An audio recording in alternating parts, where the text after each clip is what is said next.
नमस्कार. चला ऐकूया गोष्ट. गोष्टीचे नाव आहे क्षमा. एकदा राजवाड्यात नोकरांच्या पगाराचा हिशोब चालू होता.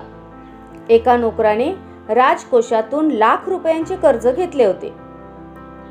कुठून फेडणार हे कर्ज म्हणून सेवकांनी त्याला राजापुढे आणून उभे केले. याची जी मालमत्ता असेल ती विकून पैशाचा भरणा करा, राजाने हुकूम दिला. तसा तो नोकर दंडवत घालून म्हणाला, सरकार, मी देणे फेडीन, मला सांभाळून घ्या, दया करा. राजाला दया आली. त्याने लगेच कर्ज माफ करायला सांगितले. नोकर आनंदाने बाहेर पडला. बाहेर पडता क्षणी बरोबरच्या दुसऱ्या नोकराला तो तावातावाने म्हणाला, तू माझे 500 रुपये देणे लागतोस. ते लवकर दिले नाहीस तर तुला तुरुंगात पाठवेन. तो दुसरा नोकर म्हणाला, मला सांभाळून घे, मी पैसे परत करेन, पण मला थोडा वेळ दे.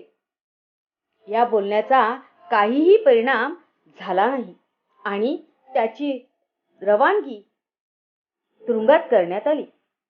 हा प्रकार तेथे हजर असणाऱ्यांनी पाहिला आणि ही हकीकत राजाच्या कानावर घातली. राजा म्हणाला, मी त्याच्यावर दया केली आणि त्याचे कर्ज माफ केले, पण हीच दया तो इतरांना दाखवत नसेल तर तो दयेस पात्र नाही.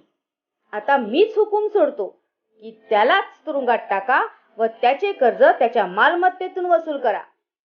तात्पर्य, मोकळ्या मनाने आपण जर इतरांना क्षमा करू शकलो नाही तर परमेश्वरही आपल्याला क्षमा करणार नाही. धन्यवाद.